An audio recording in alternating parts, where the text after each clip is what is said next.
Benarkah jenazah tidak boleh terkena tetesan air mata?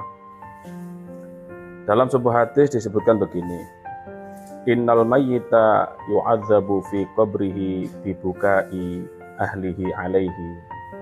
Sesungguhnya mayit akan disiksa di alam kuburnya karena tangisan keluarganya kepadanya. Lalu bagaimanakah hadis semacam ini? Sebab yang namanya manusia ditinggalkan orang terkasih itu pasti secara natural, secara manusiawi dia akan menangis. Ternyata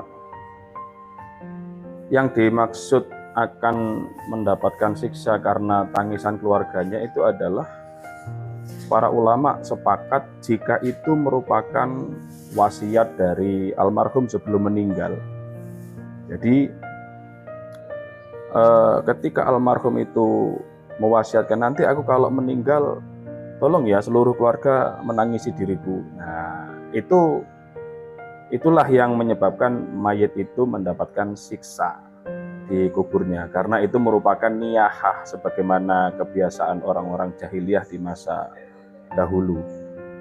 Namun para ulama, bagaimana jika itu hanya tangisan yang tidak diwasiatkan oleh almarhum, maka itu tidak pengaruh kepada almarhum, karena sebab itu adalah pekerjaan atau perbuatan dari keluarganya. Karena dalam Al-Quran disebutkan wala taziru waziratu wizra ukhra, sehingga tangisan itu yang menanggung dosanya itu adalah keluarga yang ditinggalkan atau yang menangis itu sendiri, bukan atau tidak berpengaruh kepada mayit.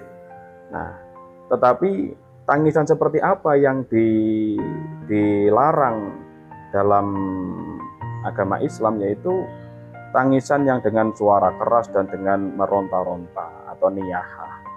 Nah, bukan hanya sebatas mengalir air mata. Artinya jika tangisan itu natural dan ditahan, tidak sampai geru-geru, tidak sampai terkesan tidak rela dengan takdir Allah Subhanahu wa Ta'ala, maka itu tidak masalah, tidak apa-apa, karena itu masih natural dan manusiawi. Yang tidak boleh itu adalah ketika tangisan itu disautin wa niyahatin, dengan suara yang keras dan juga ada unsur niyahah, ada unsur meratapi. Jadi seperti itu ya. Nah, kalau mujarad dumuk tidak masalah, hanya sebatas air mata. Nah, jadi kalau tangisan itu tidak hanya tangisan natural, apalagi dengan memeluk sang almarhum kemudian air matanya menetes, itu tidak masalah sama sekali. Ya.